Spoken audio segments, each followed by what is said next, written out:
Eh bien, bonjour à tous et bienvenue à notre réunion d'information sur l'Égypte et plus particulièrement sur notre circuit à 303 de 18 jours.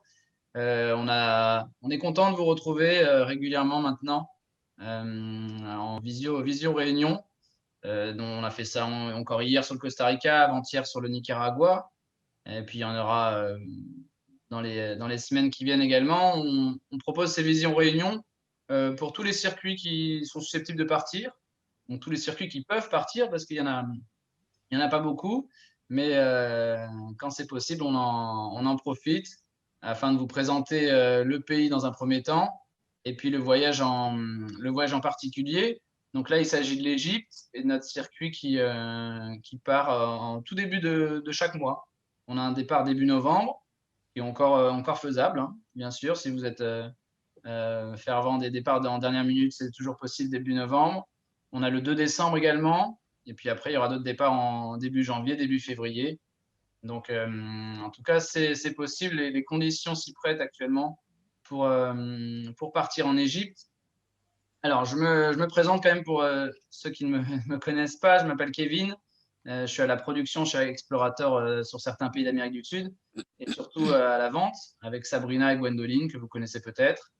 Donc, c'est un plaisir de vous retrouver, même si ce n'est pas dans nos bureaux de la rue Daniel Casanova. Il y en a certains d'entre vous que j'ai eu récemment au téléphone pour des projets de voyage. Mais là, ce soir, c'est par vidéo. Il y a également avec nous Muriel, qui travaille chez Explorateur à la production, notamment sur l'Égypte, sur d'autres destinations également. Et surtout Sameh et Mohamed, qui sont en direct de l'Égypte, du Caire, je crois, tous les deux.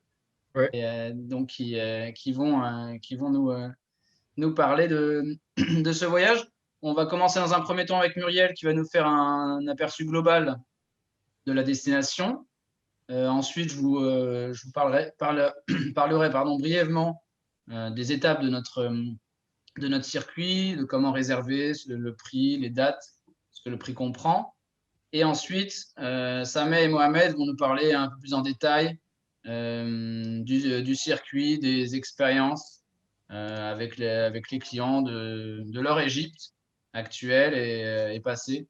Et il ne faudra pas hésiter par la suite, à la fin de cette réunion qui devrait durer une petite heure, il ne faudra pas hésiter à poser des questions si vous voulez, que ce soit par oral ou par la fonction de chat en bas de votre écran. Voilà, je laisse la parole à Muriel, donc il va nous parler un peu de l'Égypte dans sa globalité. À toi, Muriel. Merci Kevin. Bonsoir tout le monde. Merci merci d'avoir pris de votre temps pour assister à cette visio-réunion d'information. Donc, je vais me mettre sur mon petit document. Je suis en train de le préparer. Voilà. Donc, est-ce que vous voyez bien tous? Oui, ça a l'air. Parfait. Donc, l'Égypte, plus de 5000 ans d'histoire. Alors, je vais commencer par une fiche pays, donc vous donner les généralités. Donc, comme tout le monde le sait, l'Égypte est un pays d'Afrique du Nord, dont le territoire, dont la superficie en fait est de plus d'1 million de kilomètres carrés, donc en fait deux fois la superficie de la France, et dont les 3/4 sont occupés par les déserts. Donc, le désert libyque à l'ouest et le désert arabique à l'est. C'est un pays qui est encadré par la Méditerranée au nord, par la Libye à l'ouest, par le Soudan au sud, par Israël et la bande de Gaza donc au nord-est, et la mer Rouge à l'est.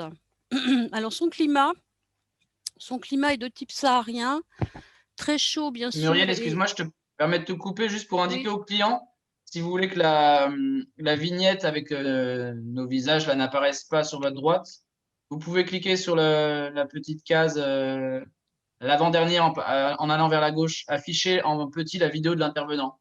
Comme ça, vous voyez sur grand écran vraiment le PowerPoint de Muriel. Oui, parce qu'il y aura des cartes ici, enfin il y aura quelques cartes et effectivement ça peut vous gêner dans les explications.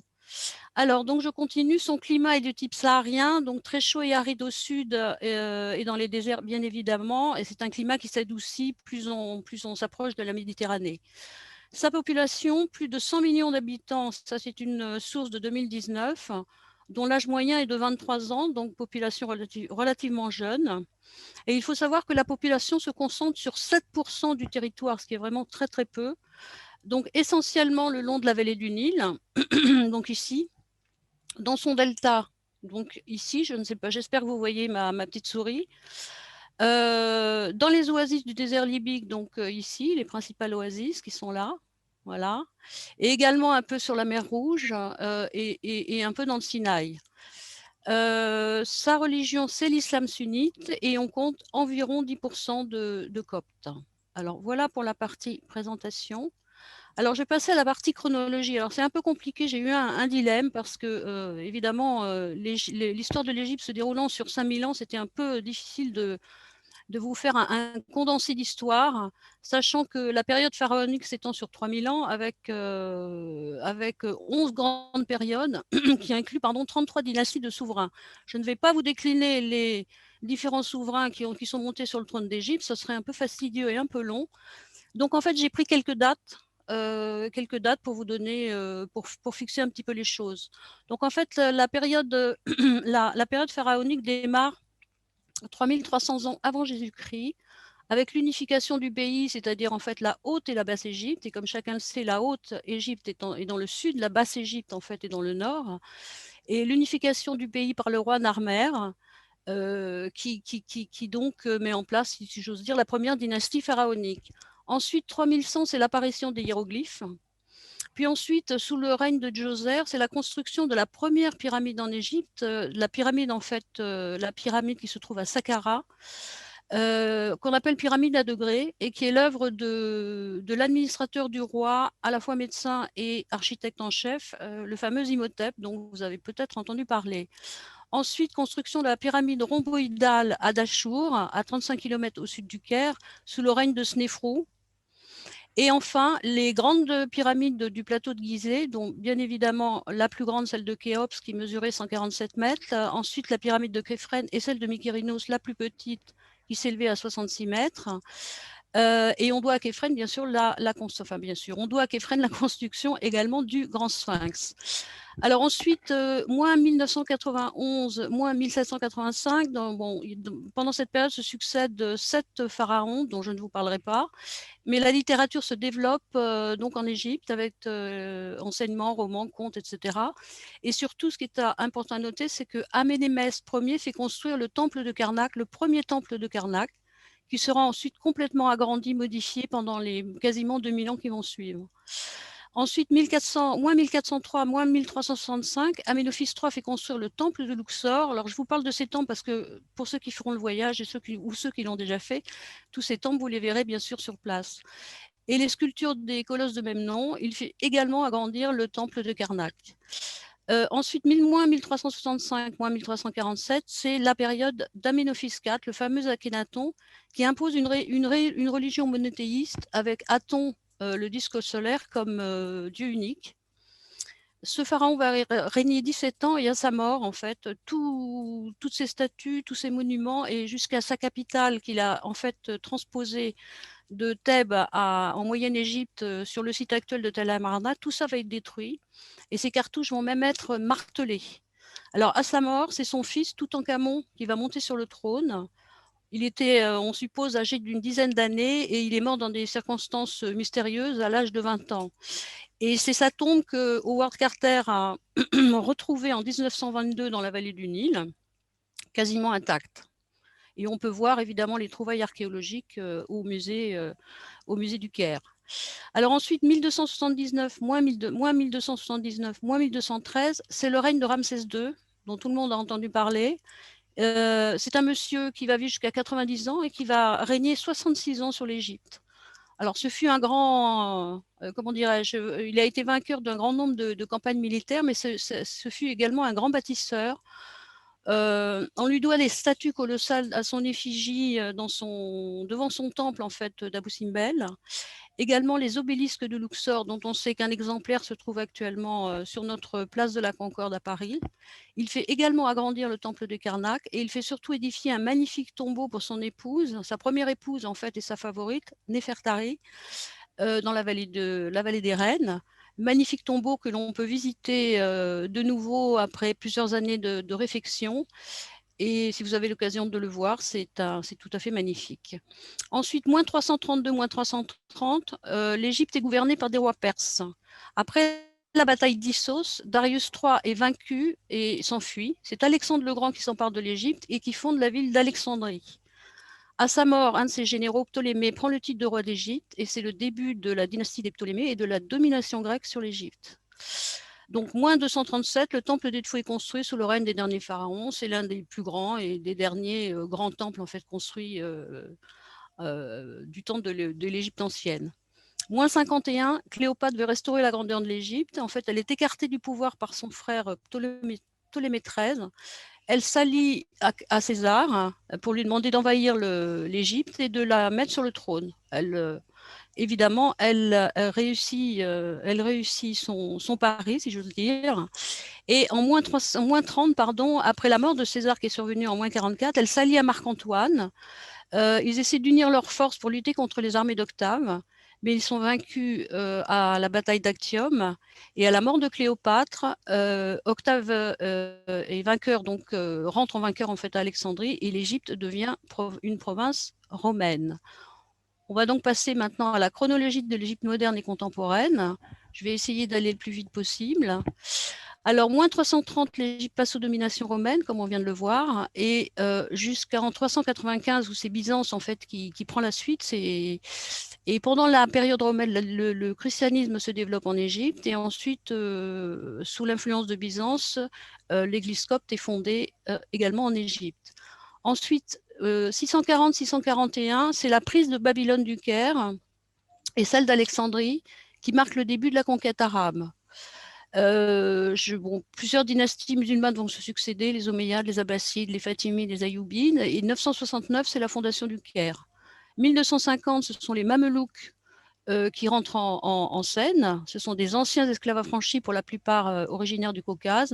Ils s'emparent de l'Égypte jusqu'en 1517, ils vont donc avoir le pouvoir en Égypte. 1517 sont les Turcs ottomans qui s'emparent du Caire.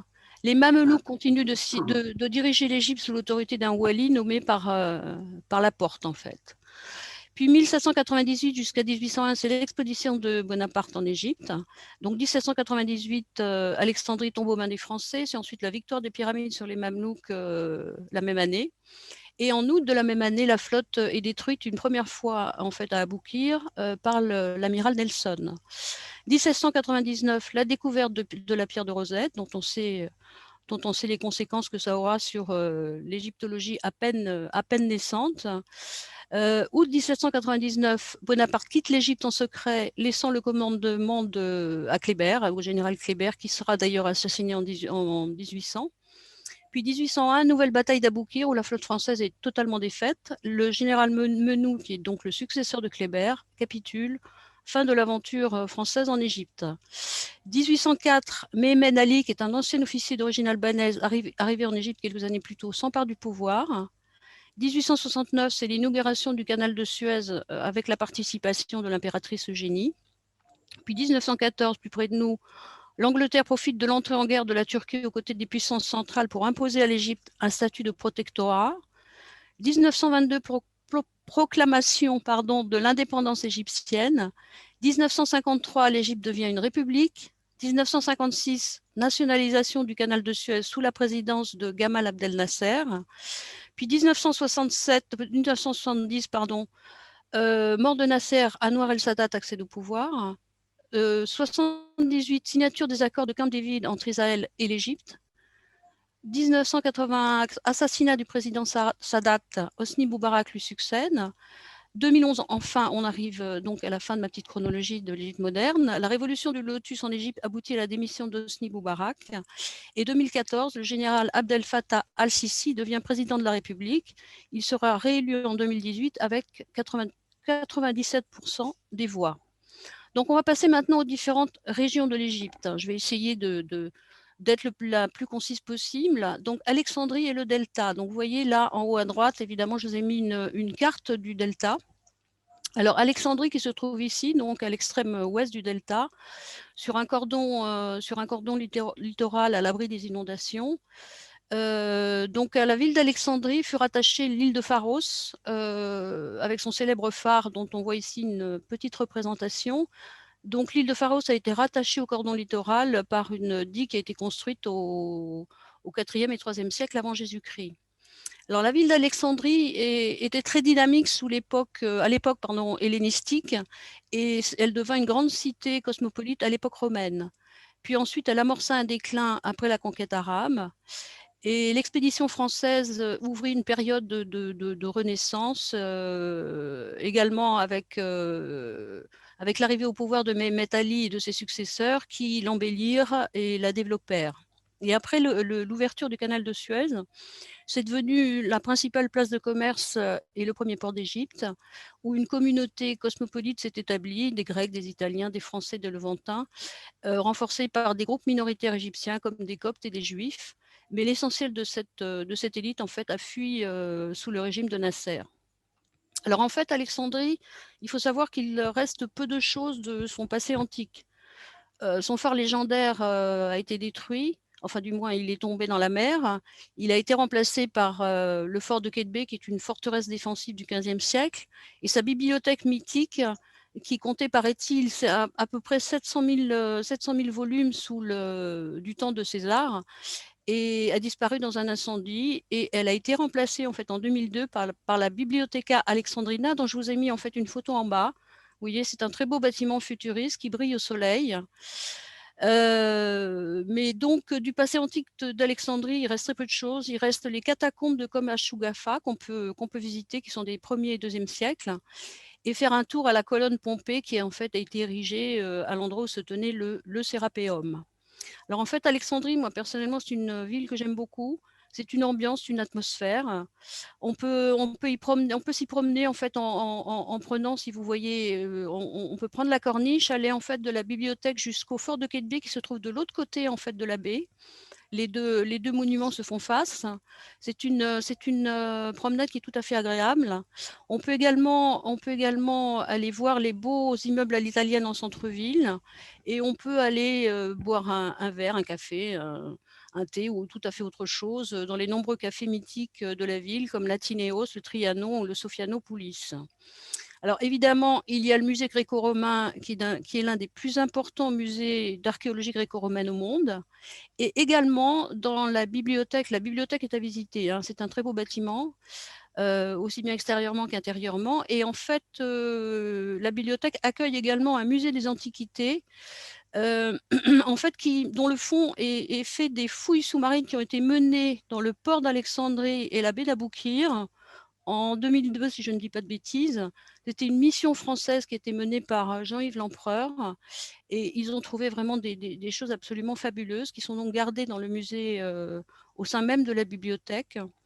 Ils ont même, si je crois bien, trouvé des bouts du phare d'Alexandrie. Alors, en ce qui concerne le reste du delta, c'est une zone marécageuse d'agriculture intensive pratiquée depuis la plus haute antiquité, qui est irriguée par les bras du Nil. On voit qu'il y en a beaucoup. Ces branches secondaires et évidemment des canaux artificiels pour favoriser cette irrigation. Alors, on peut y visiter quelques villes d'importance, essentiellement sur la mer Méditerranée, pour le souvenir, en fait, parce qu'il reste peu de choses de leur passé. Et seule Rosette, en fait, conserve, outre le fait qu'on y ait trouvé, bien sûr, la fameuse pierre, conserve quelques beaux monuments islamiques. En fait, c'est la deuxième ville en termes de monuments islamiques après le Caire, et de belles maisons de marchands de l'époque ottomane.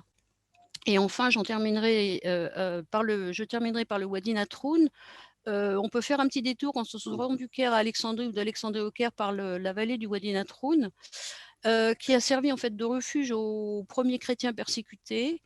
On comptait dans la vallée une cinquantaine de monastères, dont 4 en fait restent aujourd'hui en activité, que l'on peut visiter.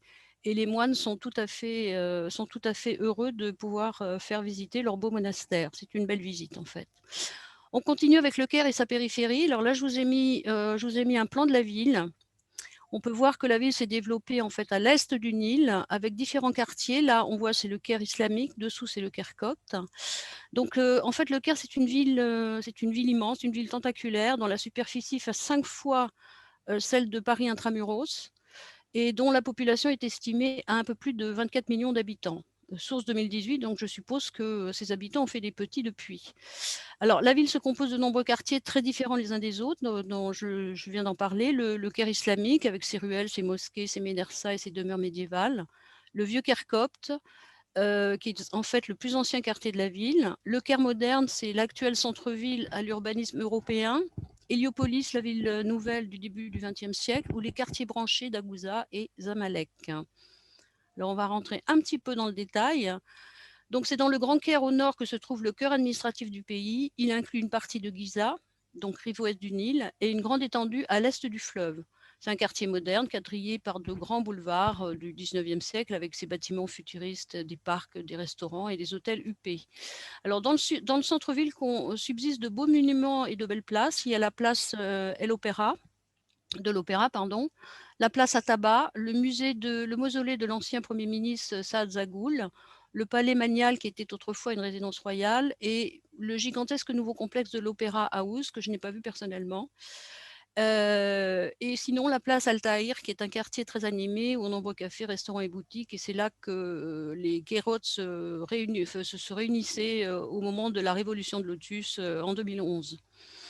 Alors, le quartier islamique est situé dans le centre-est de la ville. On y trouve bien sûr le fameux Khan el-Khalili, donc le plus grand bazar du Moyen-Orient et l'un des plus anciens. Alors, outre des médersas et des maisons médiévales, beaucoup ont été restaurés. Le quartier compte plusieurs mosquées, comme la mosquée du Sultan Hassan, Al-Azhar et sa célèbre université, la mosquée d'Ibn Touloun, la citadelle de Saladin du XIIe siècle et la mosquée de Mohamed Ali qui se trouve en son sein. Le quartier du Vieux-Caire, ou du Caire copte, qui est un petit peu plus au sud, il subsiste de très belles églises, l'église suspendue ou Sainte-Marie, Abou Serga, mais aussi la plus ancienne synagogue d'Égypte, Ben Ezra. Alors là, on voit là, c'est la place de l'Opéra. Là, on voit la fameuse église suspendue Al-Mualaka, donc dans le quartier copte. Là, c'est une vue d'une rue du quartier copte. Et là, c'est une rue en fait du Caire musulman. Alors, dans le vieux Caire copte, donc je continue, il y a évidemment le musée copte qui présente une des plus belles collections d'art copte au monde et qui couvre la période pharaonique jusqu'à la période gréco-romaine et islamique. Et évidemment, au Caire, il ne faut absolument pas manquer la visite du musée des Antiquités. Je ne sais pas où en est la construction du nouveau musée. Je crois qu'il a été inauguré, mais il n'est pas encore ouvert au public. Hein, voilà. Donc, mais en tout cas, même l'ancien musée vaut vraiment le coup. On y voit des choses magnifiques. Alors, pour compléter le Caire et sa périphérie, au sud-ouest du Caire se dressent les pyramides de Gizeh sur le plateau du même nom. Alors, évidemment, on y voit les 3 grandes pyramides et le Sphinx, mais on peut y visiter, alors donc les pyramides ici, là on n'en voit que 2 et le grand Sphinx, mais on peut y visiter également le musée de la barque solaire qui était censé faire voyager l'âme du pharaon jusqu'à l'océan primordial selon les croyances de l'ancienne Égypte. Et là, on peut voir cette fameuse barque. En fait, là, c'est la barque solaire de Khéops qui a été retrouvée dans une niche sur le site même des pyramides. Elle a été retrouvée en pièces détachées. Elle a été remontée et on lui a mis un toit dessus et des murs pour la protéger. C'est vraiment une visite à faire, c'est tout à fait remarquable. Donc un peu plus au sud, on découvre la nécropole de Saqqara, dont le monument emblématique est la pyramide à degrés que l'on peut voir ici. Mais on y trouve également d'autres pyramides comme celle de Sekhmet et de nombreux mastabas. Et comme chacun sait, les mastabas étant les tombeaux des nobles. Et alors tout près, on peut voir également les vestiges de l'antique cité de Memphis, qui fut l'une des premières capitales de l'Égypte. Et enfin, un peu plus au sud, à une quinzaine de kilomètres, on peut voir la fameuse pyramide rhomboïdale de Dachour, que l'on voit ici. Et on peut remarquer qu'effectivement, elle est coupée au milieu de sa hauteur. Donc, elle a été cassée, si vous voulez. En fait, on ne sait pas trop pourquoi, probablement pour économiser les matériaux. Voilà en ce qui concerne l'Égypte, le Caire et sa périphérie. La vallée du Nil. Alors, la vallée du Nil commence ici, au sud du Caire, jusqu'à Assouan. C'est incontestablement la région la plus touristique d'Égypte. Alors, le moyen le plus confortable et le plus pratique pour la visiter, c'est évidemment faire une croisière. Alors, soit la grande croisière qui va du Caire à Assouan ou d'Assouan au Caire, soit éventuellement faire ce que l'on fait avec notre voyage à 303, faire la visite jusqu'à Luxor par la route, et ensuite prendre un bateau pour aller à Assouan. Donc tout est possible. Et alors, plutôt que de vous raconter ou de faire des grandes phrases sur tout ce que vous pouvez voir le long de la vallée du Nil, j'ai choisi de vous montrer quelques photos. Donc là, c'est en Moyenne Égypte. Là, vous avez à gauche, la grande photo, c'est la pyramide de Meydoum. En haut à droite, dans l'oasis du Fayoum, c'est également une pyramide. Et en bas à droite, c'est en fait ce qui reste, enfin, ce sont les vestiges de la fameuse capitale d'Akhenaton, Amenhotep IV, vous savez, le fameux pharaon qui voulait imposer la religion monothéiste aux Égyptiens. Et il avait donc construit sa capitale sur le site actuel de Tel Amarna. On a retrouvé effectivement quelques vestiges. Donc ça, on peut le voir en Moyenne-Égypte. Ensuite, quelques scènes de la vie au bord du Nil. Je ne sais pas où ont été prises les photos, très sincèrement. Ce que je peux vous dire, c'est que celle-ci, c'est Assouan, tout à fait reconnaissable. Et je pense que la photo a été prise de l'île Kitchener. C'est une île, en fait, où Lord Kitchener a, comment dirais-je, a constitué un jardin botanique. Et là, on voit les felouks typiques sur le Nil. Alors ensuite, voilà, on passe à la Haute-Égypte. Donc en Haute-Égypte, il y a évidemment de très très beaux temples aussi. Alors là, en haut à droite, c'est l'immense complexe architectural de Karnak. Comme je vous l'ai dit, ce temple a considérablement été agrandi au cours des 2000 ans après sa construction. Chaque roi a tenu à y ajouter qui une chapelle, qui un temple, qui une statue. Donc c'est devenu un énorme complexe architectural. Donc ici, c'est le temple de Philae qui initialement était construit sur l'île de Philae, mais en amont d'Assouan, donc pour protéger le temple de la mise en eau du haut barrage d'Assouan. Le temple a été remonté sur l'île d'Agilcaë, donc à quelques mètres au-dessus du niveau de l'eau, pour éviter que le temple soit à tout jamais noyé sous les eaux du Nil, en fait. Là, c'est le temple d'Elfou, c'est un des plus grands temples égyptiens, dédié au dieu Horus, dieu faucon, comme tout le monde le sait. Là, c'est le temple double de Komombo, en fait dédié au dieu Sobek et au dieu Sobek qui est le dieu crocodile, et au dieu Haroéris, dieu épervier. Là, c'est un détail intérieur du temple d'Endera, dédié à la déesse Hathor. On peut voir là l'effigie de la déesse sur le chapiteau des colonnes. Et là, c'est un détail du temple d'Abydos, pardon, un mur, détail d'un mur, en fait, d'une chapelle d'Osiris. Voilà, on va passer maintenant aux oasis du désert libyque. Alors, il faut savoir que le désert libyque, c'est une immense étendue qui part de la frontière libyenne ici jusqu'au Nil, donc sur une distance de 800 km, et c'est parmi les déserts les plus arides au monde. Alors, dans ce désert, il y a 5 oasis importantes. Il y a l'oasis de Siwa qui se trouve ici, l'oasis de Baharia ici, l'oasis de Farafra également ici, et tout à fait au sud, l'oasis de Darla et l'oasis de Harga, pardon. Alors, les fouilles ont montré qu'elles ont été occupées depuis la préhistoire, et que aussi bien les pharaons que les empereurs à Rome s'intéressaient beaucoup à ces oasis parce qu'elles constituaient des points de relais importants entre le monde africain et le monde méditerranéen. Les pharaons comprirent que leur position géographique, en fait, permettait de surveiller le mouvement constant des caravanes se dirigeant vers la Libye ou vers le sud de l'Afrique. Et de plus, les oasis fournissaient la vallée du Nil en fruits, légumes, en bon vin, et en ânes qui étaient domestiqués et qui pouvaient servir de bêtes de somme pour les caravaniers. Les Romains également y envoyèrent des soldats pour les mêmes raisons, parce que qui tenait la vallée du Nil et qui tenait l'Égypte, en fait, pouvait affamer Rome. Donc, en fait, ils y envoyèrent des soldats, des cultivateurs, des commerçants, des ressortissants grecs ou romains, qui s'y fixèrent, qui adoptèrent les modes de vie et les pratiques religieuses locales. Ils fondèrent probablement une famille. Voilà, alors encore un petit point concernant les oasis. Elles restent épargnées par la surpopulation et la misère, et éloignées de la pollution des grandes villes, et bien évidemment, dans le contexte actuel, éloignées des problèmes de Covid. Alors, plutôt que de faire des grandes phrases, bah, c'est pareil, je vous ai mis quelques photos. Alors là, c'est l'oasis de Siwa, 3 photos de l'oasis de Siwa. Personnellement, c'est une oasis que j'aime beaucoup. Ensuite, c'est l'oasis de Baharia. Et là, on peut voir qu'il y a des fouilles archéologiques qui ont mis à jour un ancien fort romain et là, en fait, une nécropole pharaonique avec beaucoup de momies qui ont été retrouvées. Là, ensuite, c'est l'oasis de Farafra, donc une vue de l'ancienne ville. Là, c'est entre Baharia et Farafra, en fait, on peut voir le désert blanc que l'on voit en haut à droite, pardon, et le désert noir avec des paysages tout à fait spectaculaires. Et enfin, les 2 oasis les plus au sud, les oasis de Darla et de Harga, dont je vous ai mis également des photos. Alors, on va passer au lac Nasser et les temples nubiens. Et donc là, je vous ai mis en fait une carte du lac Nasser.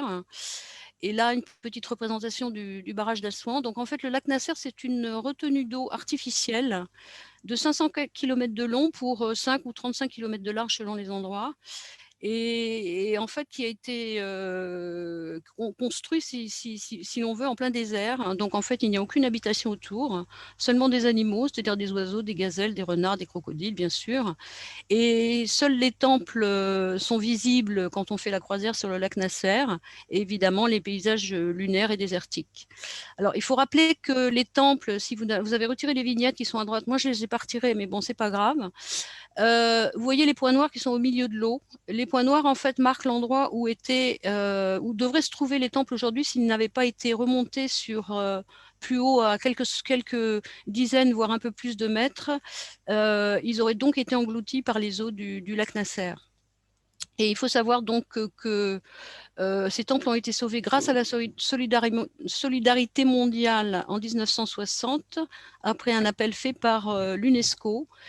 Et donc, voilà, donc le lac Nasser, on peut y faire une croisière, donc d'Abou Simbel jusqu'à Assouan ou d'Assouan à Abou Simbel, hein, ça marche dans les 2 sens, bien évidemment.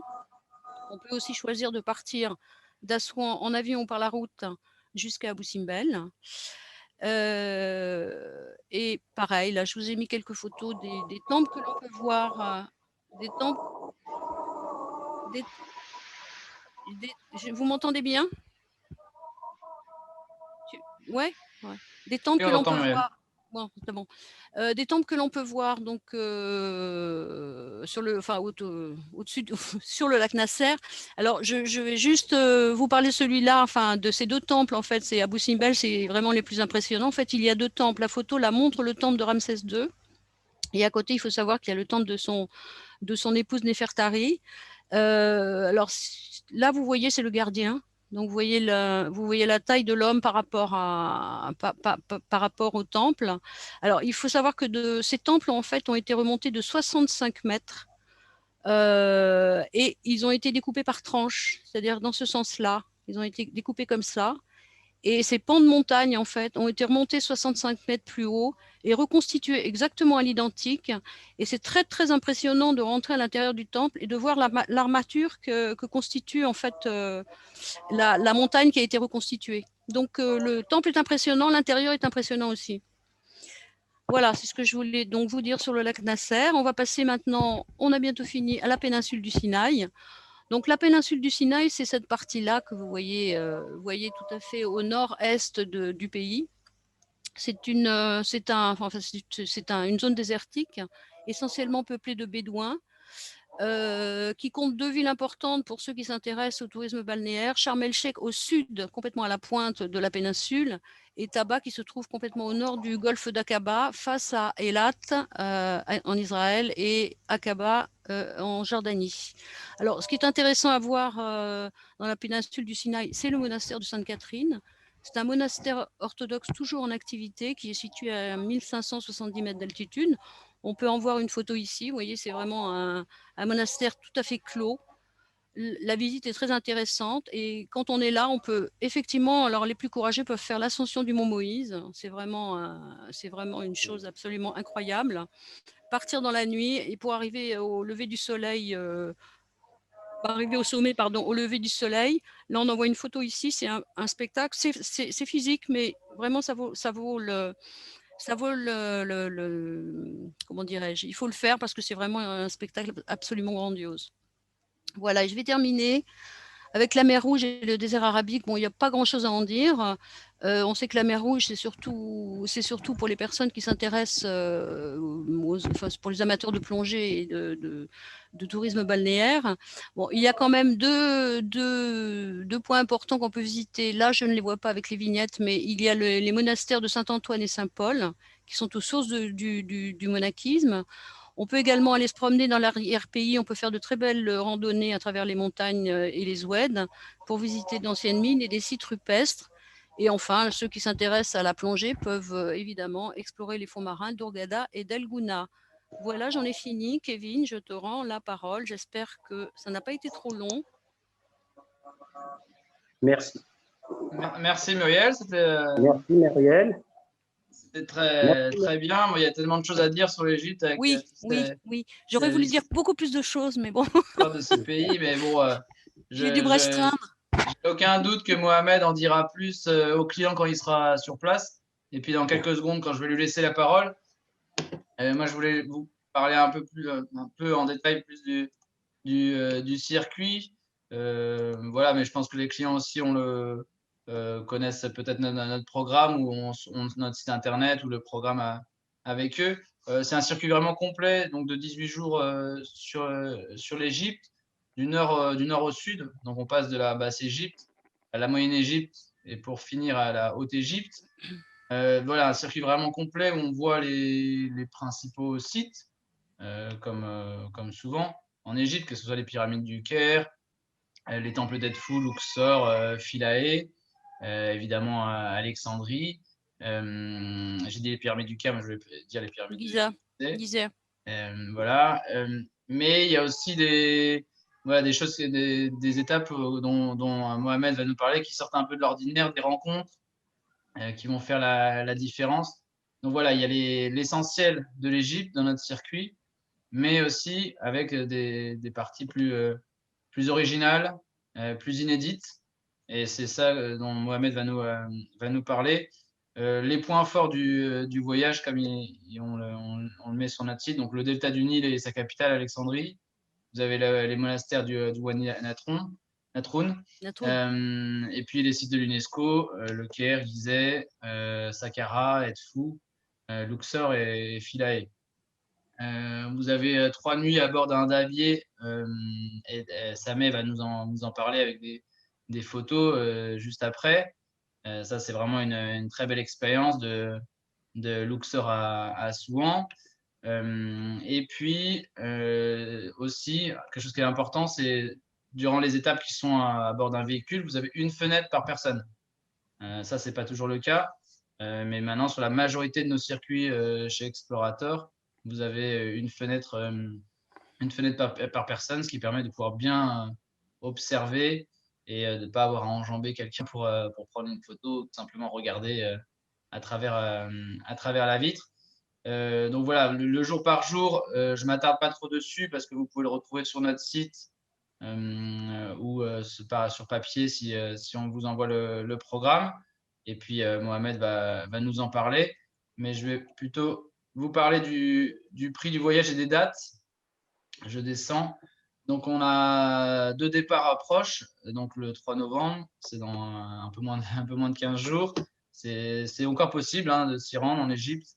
Le visa s'obtient sur place, donc pas besoin de s'y prendre longtemps à l'avance. C'est encore possible si vous souhaitez voyager le 3 novembre. Et on a un prochain départ le 2 décembre, où il y a déjà des personnes intéressées, des options et même quelques personnes inscrites. Donc c'est faisable. Les prix sont les mêmes, 4 295 € si vous êtes entre 4 et 5 participants et 4 095 € si vous êtes entre 6 et 8 participants. Par la suite, il y a d'autres départs en janvier ou en mars.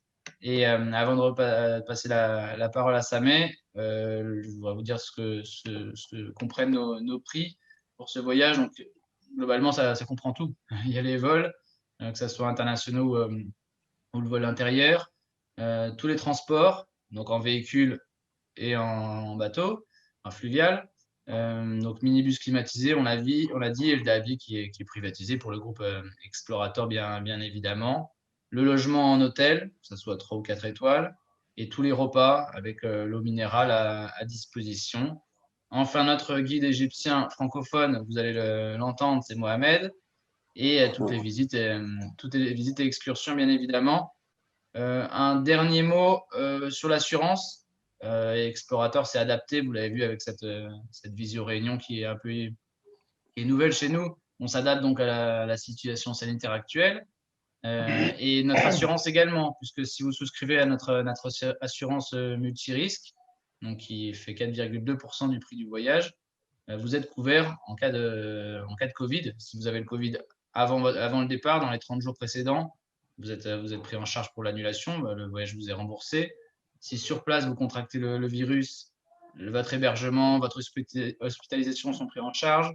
Si finalement le pays où vous êtes ferme ses frontières, si finalement la France ferme ses frontières, bref, si le Covid s'invite encore plus durant le voyage, vous êtes pris en charge, votre hébergement et votre hospitalisation éventuelle sont pris en charge. Donc ça, c'est important de le savoir.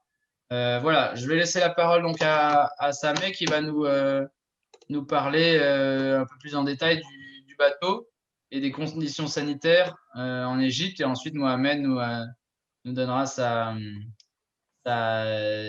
vision de ce voyage. À toi, Sameh. Merci. Bonjour à tout le monde. Je suis ravi de vous voir en Égypte bientôt. En fait, le bateau, c'est une voilier. On l'appelle Dabi en Égypte. Vous voyez, il n'y a pas un moteur à bord, donc c'est tout dépendant du voile, du vent. Et quand on va en bas à droite, c'est le voilier. Et s'il n'y a pas assez de vent, si le météo n'est pas terrible, on a un remorqueur, un autre bateau à moteur qui peut remorquer, qui peut tirer le bateau si on a besoin. Sinon, on ne le voit pas. Bon, il y a deux ponts sur le bateau. Un pont supérieur, c'est la partie conviviale du bateau où on mange, où c'est animé, on fait les soirées, tout. Et le pont inférieur, on voit le pont supérieur à droite, en haut, et tout en haut. Et le pont inférieur, c'est où il y a les cabines. Les cabines, c'est une ou deux personnes, donc c'est singulier ou double. Il y a un petit salon au milieu. Et maintenant, on réserve une cabine comme isolation en cas où on a un problème de Covid. On n'espère pas. Mais c'est réservé, donc on n'utilise pas cette cabine-là, on le garde. L'avantage de Dahabé, en général, avant de parler de sanitaire, c'est que c'est une petite bateau. Donc, s'il y a 5 cabines, il y a 6 cabines seulement. Donc, c'est privatisé. On fait le même voyage des grandes croisières, mais on peut s'arrêter partout. Ça veut dire on n'est pas obligé de docker, de faire un docking à côté des grands bateaux avec leurs machines, mais on pose les nuits dans la nature, loin du quai. Pendant le voyage, on est en contact avec la nature. Ça veut dire qu'on peut s'arrêter, on peut balader un peu si on veut sur les champs, on peut rencontrer des fellahs, des ouvriers. On peut contacter les gens, ce qui n'est pas possible avec les grandes croisières. Ça n'arrive pas. Donc, c'est plus intégré à la nature et aux cultures du peuple avec les Dahabiyya. Bon, maintenant, avec le Covid, on a mis, nous et les hôtels, on doit avoir un certificat de sanitaire du ministère de la Santé en Égypte. Donc, il y a des sanitaires partout, c'est des moyens de désinfectant partout, sur le pont, dans les cabines, dans les toilettes, dans les cuisines, dans le salon, ce qu'on voit au milieu là. Et, on donne des masques, on donne d'alcool pour tout le monde. Donc, c'est partout, on le voit partout. Il y a des nettoyages, on le nettoie avant et après les visites. C'est-à-dire, une fois que vous êtes sorti pour faire la visite, l'équipe commence à désinfecter tout le bateau. Et quand vous rentrez, donc c'est déjà désinfecté. On a des thermomètres pour voir la température des gens, des clients et de l'équipage. Ici, on voit des changements de degré si isolés et on a un accord avec un médecin qu'on le contacte immédiatement pour nous dire si c'est Covid ou pas et prendre les rites où il nous dit qu'est-ce qu'on doit faire. Ça, c'est en bref. Le voyage commence à Esna. Esna, c'est 55 km sud de Luxor. On fait une bonne heure de route. Et on prend le bateau d'Esna ou d'Edfou, ça dépend le vent, le temps, tout, jusqu'à Aswan. On s'arrête à Aswan. Notre voyage, c'est 3 nuits seulement, donc c'est un peu rapide, mais c'est très, très joli. En fait, c'est un point fort sur tous les voyages qu'on fait. Si vous avez une question sur le bateau, je suis prêt à répondre. D'accord, bah, je pense que les questions, les clients poseront peut-être après parce qu'ils en auront peut-être avec l'intervention de Mohamed. Merci, Sameh. Oui, tu parlais du virus. Je vous rappelle que je vous annonce, pour partir en Égypte, il faut avoir un test PCR valable, qui date de moins de 72 heures pour entrer en Égypte. À l'heure actuelle, en tout cas, c'est comme ça. Après, ça peut évoluer. Ça, on vous tiendra informé. Alors, Mohamed, maintenant à toi. Raconte-nous un peu ton Égypte et tes expériences, ce dont tu veux parler. On t'écoute. D'accord. Alors, merci à tout le monde. Bonsoir tout le monde aussi. Et moi, je voulais juste dire quelque chose sur le voyage parce que moi, je m'appelle Mohamed, un guide archéologique en Égypte. Alors, moi, j'ai fait beaucoup de voyages en Égypte avec plusieurs agences. Mais je trouve que le programme là, il est le programme le plus complet parmi tous les programmes que j'ai fait. Parce que là, on fait presque toute la carte d'Égypte. Moi, j'ai fait ce programme-là plusieurs fois. Ce programme-là, je le fais plusieurs fois avec Explorateur. Et plusieurs clients, ils ont donné beaucoup, ils ont beaucoup aimé le programme parce que ça couvre très bien toutes les régions d'Égypte. En même temps, on trouve beaucoup c'est pas un voyage typique, ou bien la plupart des agences en Égypte font des programmes normaux. C'est seulement les visites et après c'est les hôtels, c'est quelque chose pas très gai. Mais je trouve que le programme là, il donne beaucoup l'occasion des rencontres, des personnes, soit dans les rues, soit par exemple, dans les champs, dans le sud du pays, bien sûr. Il y a des champs, il y a des villages, il y a beaucoup de rencontres avec les personnes là-bas, avec les fellahs, les paysans, la vie typique des Égyptiens. Comment les Égyptiens vivent. Ça, c'est très important parce que si tu visites un pays sans savoir les traditions du pays, c'est presque rien. Alors, tu dois savoir comment les personnes pensent, comment les personnes travaillent dans leur champ, par exemple, ou bien dans leur travail. La vie, comment c'est animé, qu'est-ce qui se passe dans la vie normale des Égyptiens. Ça, c'est très important. Et le voyage là, comme il y a beaucoup de jours, plusieurs jours dans le programme, alors ça donne beaucoup l'occasion de réaliser ce principe-là. En même temps, je voulais dire quelque chose. Alors maintenant, en Égypte, je trouve l'Égypte, c'est un pays, bien sûr, le virus Corona a tapé tout le monde, et en plus l'Égypte, et ça c'est normal. Mais je trouve que l'Égypte est passé beaucoup le souci avec Corona très vite. Maintenant, on trouve en Égypte, on vit avec Corona, mais la vie est normale, pas très fermée comme en Europe.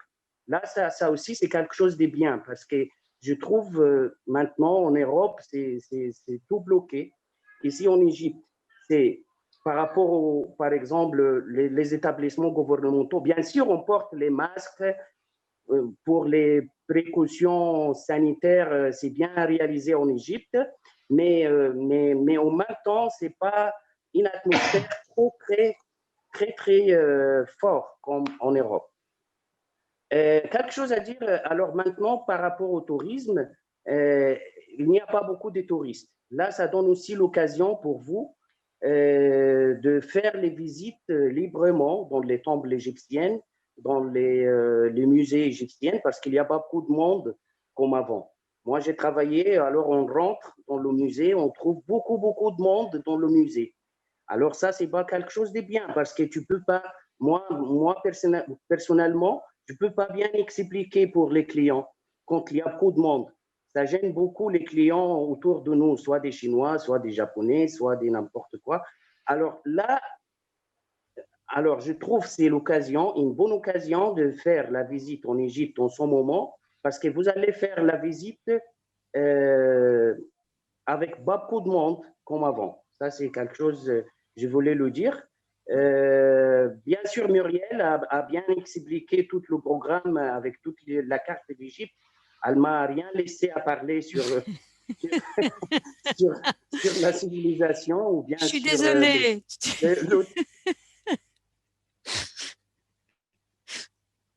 Il est coupé. On l'a perdu, on l'a perdu. Oui, oui, il y avait un appel téléphonique, pardon. Alors, mais elle a bien déclaré toute la carte d'Égypte et aussi le terrain d'Égypte. Alors, quelque chose aussi à dire, en Égypte, vous allez trouver, c'est ça, c'est pas mes paroles, c'est les paroles des touristes que j'ai travaillé avec. En Égypte, vous allez trouver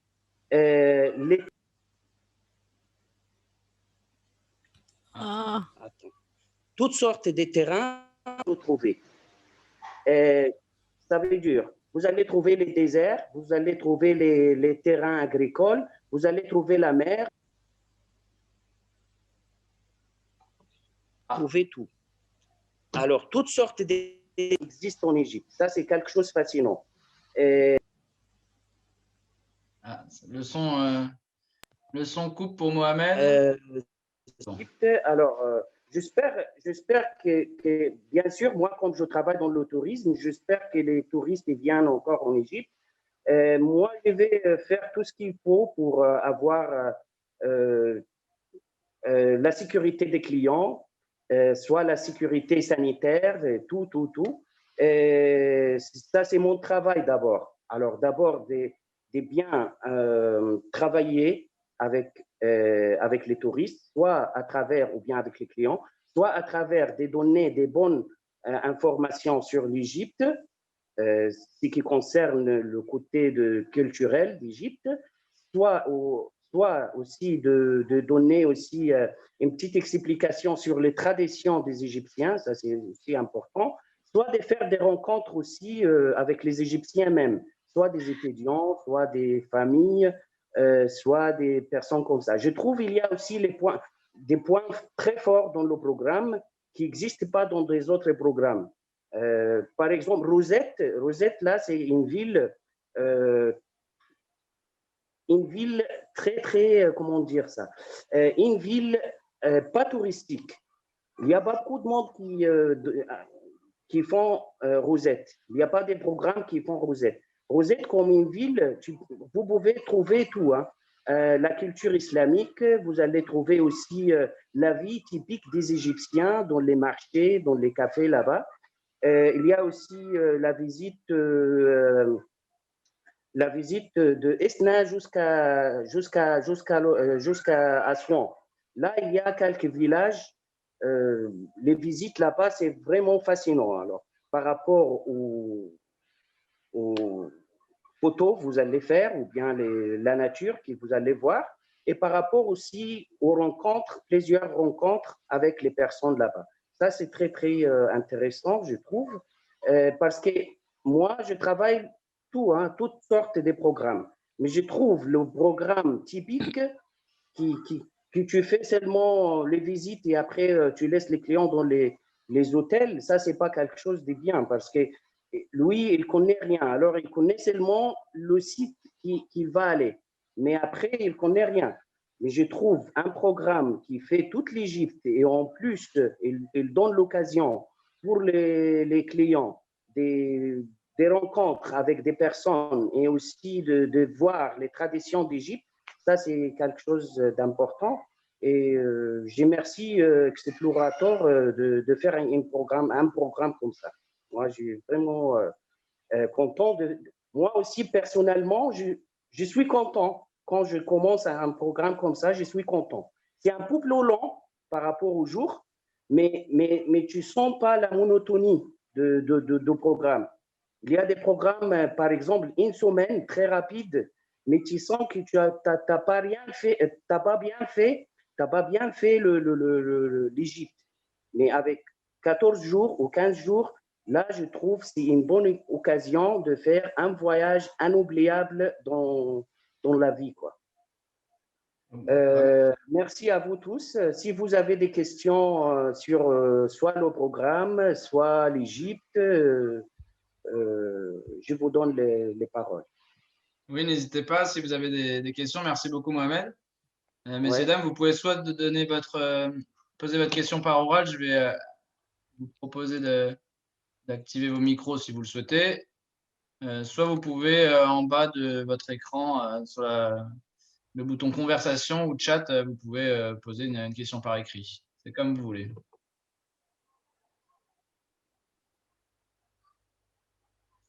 À moins qu'il n'y ait pas de questions.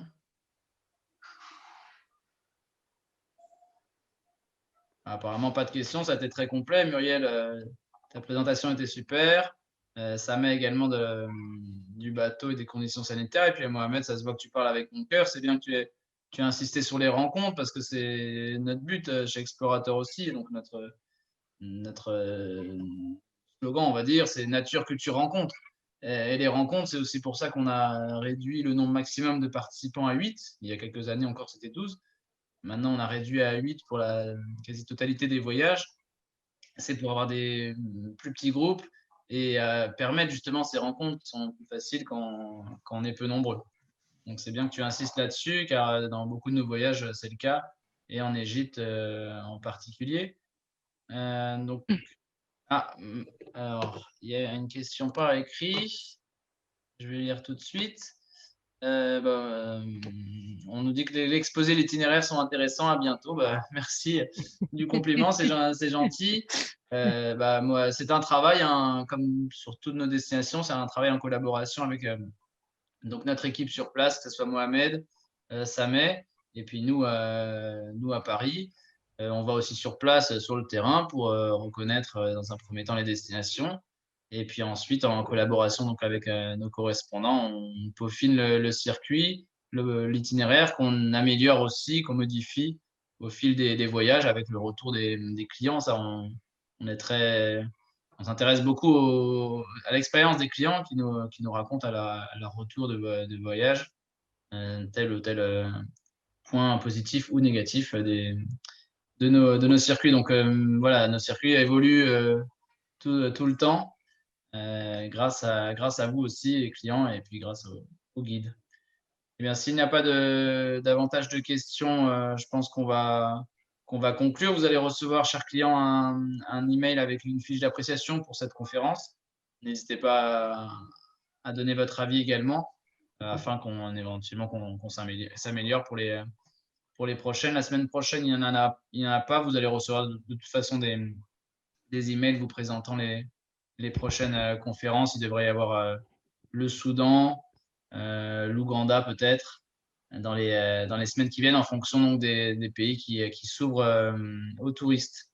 Il ne me reste plus qu'à vous saluer tous. Donc, dans un premier temps, les clients, Muriel aussi, et puis Sameh et Mohamed, surtout merci à vous d'avoir été disponibles. Merci à vous. Pour nous parler de votre pays. Puis, bonsoir à tout le monde. Voilà, vous pouvez dire à bientôt aux clients, puisque vous les verrez prochainement, donc que ce soit début novembre ou en décembre ou en 2021. Sameh, voilà. Je te tiens au courant. Hein. Oui. Il va très bien, merci. Merci à tous. Bonne soirée. Au revoir, bonne soirée. Merci à tous. Passez des bonnes soirées à tout le monde. Oui, merci. Au revoir. Merci. Au revoir.